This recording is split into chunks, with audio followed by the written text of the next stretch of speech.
two women, two farms, and a question that farming fans have been debating for years: which one actually built the bigger empire? On one side, you've got Laura Wilson, a 24-year-old Nebraska girl who launched a YouTube channel the same spring she started renting her first field, and somehow turned dirt, corn, and a camera into a cross-platform audience of over 3 million people. On the other side, you've got Meredith Bernard, a woman who walked away from a well-paying corporate career, moved to a cattle farm in rural North Carolina, and spent 8 years quietly building something that goes way beyond subscriber counts. Bigger numbers don't always mean bigger success. And when you dig into what these two women have actually built, the income, the influence, the staying power, the answer might surprise you. Because in this race, the gap at the top is not what it looks like from the outside. Laura Wilson, known online as Laura Farms, was born on May 11, 2001, in Marquette Village, Hamilton County, Nebraska. Her great-great-grandparents established the family farm after immigrating from Sweden in 1910, and over 5 generations that operation grew to 2,000 acres of corn, soybeans, and 150 head cattle herd.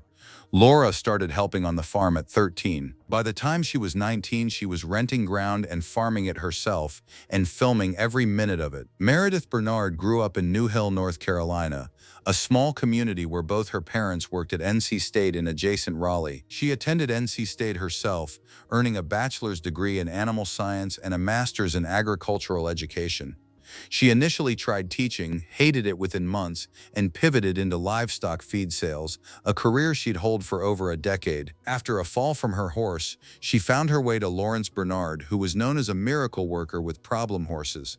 After working cattle together for the first time, he said he just had to marry her. So they did. Milton, North Carolina, 2 kids, a cattle farm, and eventually a camera. 2 completely different women, but both of them eventually pressed record, and that's where things get interesting. Meredith was the one who got there first.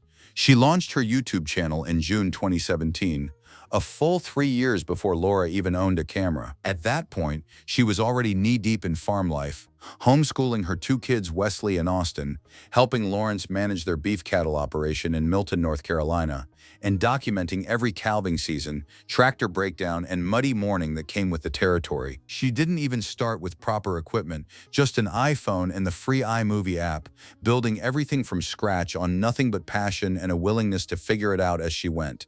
Her audience grew slowly, but it grew loyally. People from Australia, Canada, and Europe were writing in to say her channel had changed how they thought about where their food comes from.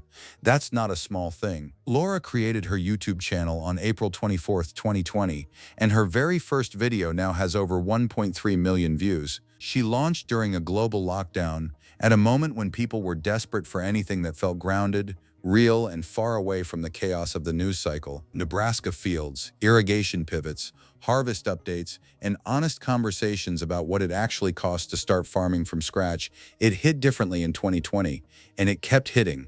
The energy she brought to every video felt urgent in a way that farming content hadn't before. She wasn't just documenting farm life from the sidelines. She was in the middle of it, learning in real time, and viewers could feel every bit of that. Her most watched video has since crossed 3.5 million views, and her channel has surpassed 140 million total views overall. Within 4 years of posting her first video, she had lapped a creator who had been publishing content since 2017. And that's the number that stops people cold when they see it for the first time. Meredith had the head start, the credentials, the established audience, and the authentic story already in place by the time Laura hit record for the very first time. The gap between what each of them built from that point forward is one of the most quietly jaw-dropping stories in the entire farming content space. But to understand how it happened, you have to look at the numbers directly. Here's where the comparison gets uncomfortable, at least for one side of it.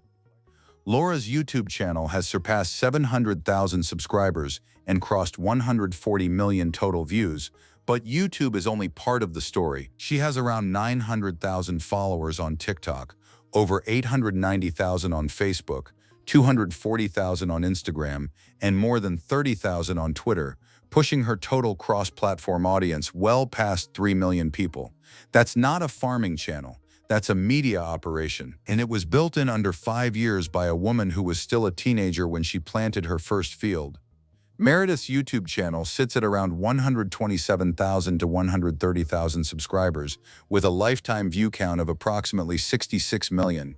On Facebook, she has around 57,000 followers. Her presence on other platforms is comparatively small. When you add it all up, the total cross-platform gap between these two creators is not close. It isn't even in the same conversation. What makes that gap genuinely hard to wrap your head around is the timeline. Meredith launched 3 years before Laura. She had the head start, the formal education in agriculture, 12 years of industry experience, and a deeply authentic story already in place. By the time Laura posted her first video in April 2020, Meredith had hundreds of hours of content online and a loyal international audience already tuning in every week. On paper, she should have been untouchable, and yet within a few years, Laura had not just caught up. She had pulled so far ahead that the two channels barely look comparable side by side anymore. The explanation comes down to a few things. Timing mattered. Laura launched at a cultural moment that was perfectly aligned with her content. Platform strategy mattered. She attacked TikTok and Facebook with the same energy she brought to YouTube, multiplying her reach across every surface simultaneously. And content style mattered more than almost anything else. Laura's videos moved fast, felt immediate, and gave viewers the sensation of actually being on the farm mid-task rather than watching someone reflect on it afterward. The numbers don't lie, but they also don't tell the full story. Because when you shift the conversation from subscribers to income, things start to look a lot more complicated. Subscriber counts make for great headlines. What these two women are actually pulling in every month is a completely different conversation, and it's one that flips the narrative in ways most people don't expect. Laura earns through YouTube ad revenue, brand sponsorships, affiliate deals, merchandise sold through bunker branding, Cameo bookings, and Patreon memberships, and reportedly brings in somewhere between $10,000 and $13,000 per month from all of those streams combined. Some estimates push that figure as high as $20,000 to $30,000 per month, particularly during peak harvest season when her views spike hard and brands are throwing money at agricultural content. She's also landed collaborations with some of the biggest names in the space: Whistling Diesel, Millennial Farmer, and Cole the Cornstar, the kind of high-profile cross-channel exposure that accelerates subscriber growth faster than any paid campaign ever could. Every collab is essentially a funnel pointing a new audience straight toward her channel. Meredith's estimated YouTube AdSense earnings run somewhere between $443 and $1,330 per month, a significant gap from where Laura sits on the platform alone. If you were only looking at YouTube analytics, you'd call this one done before the second round even started. But that number misses almost everything that actually matters about what Meredith Bernard has built. She writes freelance articles for Successful Farming, Progressive Farmer, and AG Now, national publications with real editorial standards and real paychecks attached. She runs a professional photography business specializing in farm families, weddings, and rural life. She has an active e-commerce store, a high-traffic website, a newsletter list, and a presence on podcasts and agricultural media that most farming YouTubers never come close to reaching. She's been featured on Acres TV and appeared on the Farm Her series on RFD TV, television exposure that puts her in front of an entirely different audience than YouTube ever reaches. Her income streams are quieter than Laura's. They don't show up in any subscriber count or analytics dashboard, but they are real, they are stacked, and they have been building steadily for over a decade. And that matters more than most people realize when you start asking what long-term success in this space actually looks like. This is the section where the question of success stops being simple, because what these two women have built are genuinely different things, and measuring one against the other requires deciding what success actually means first. Laura Farms is a content machine in the truest sense of the phrase. The output is relentless. Field days, planting updates, equipment walkthroughs, harvest countdowns, and brutally honest conversations about what it actually costs to start farming from nothing in your early 20s. She owns 40 acres outright and rents another 120, farming corn and soybeans while also working within her family's broader 2,000-acre operation. The channel and the farm are completely intertwined in a way that makes both more valuable.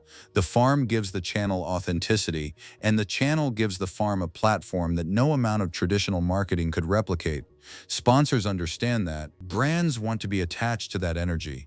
And the audience that found her during lockdown in 2020 has largely stayed, grown, and brought friends with them. What Laura built is a platform. What Meredith built is something closer to a legacy. Bernard describes herself as a perfectly imperfect mess of a farm wife and mama to two, and through her content, she pulls people into the full reality of working cattle farming. The flooding, the tractor breakdowns, the new calves, the harvest challenges, and all the quiet moments between. Her audience doesn't just watch her videos, they write in from New Zealand, Australia, and Canada to say her channel changed something in them. They credit her with inspiring real-life decisions, moving to rural areas, starting small farms, reconnecting with where food actually comes from. That's an influence that doesn't show up in any analytics report.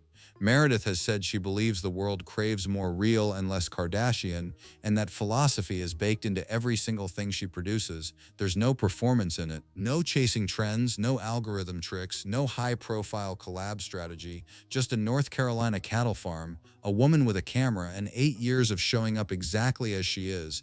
Two wildly different approaches, two wildly different results. And the gap between what each of them built says as much about the internet as it does about either of them. The audiences these two women have built are not the same audience wearing different hats. They are genuinely different people, looking for genuinely different things when they open YouTube. And understanding that distinction explains a lot about why the numbers landed where they did. Laura's content moves fast. The camera is usually in the cab of something large, mid-task, mid-problem, mid-harvest. There's a directness to it that younger viewers respond to instinctively. She's not performing farming for an audience. She's doing it with a camera rolling, and the footage catches up when it can. That high-energy day-in-the-life format built a younger, broader demographic that wanted to feel the pace and pressure of agriculture without any of it being sanitized or slowed down for comfort. Her TikTok account alone sits at nearly 920,000 followers with over 14 million likes, which tells you exactly where her core audience lives and how they prefer to consume content. Short, fast, real, and immediately rewatchable. Laura understood that format before most farming creators had even considered it. Meredith's content operates on a completely different frequency. Her videos breathe. They take their time. There are cooking segments, quiet moments checking cattle at dusk, conversations with Lawrence that feel like you're sitting at their kitchen table rather than watching a screen. Viewers around the world experience flooding, tractor breakdowns, and harvest challenges alongside the Bernards, and they also share the good times, the horse shows, the new calves, and everything in between. The people drawn to that style tend to be older, more settled, and specifically seeking out content that feels like an antidote to the noise of the rest of the internet. They don't want fast, they want real. What's striking is that both creators are delivering exactly that, authenticity, just at completely different speeds for completely different reasons to completely different people. Laura's viewer finishes a video feeling energized. Meredith's viewer finishes a video feeling grounded. Neither of those is a small thing to pull off consistently, week after week for years on end. The content style each woman chose wasn't accidental. It was a direct reflection of who they are, and the audiences that found them responded accordingly. But style alone doesn't settle the success debate. For that, you have to look at where both of these channels are actually headed.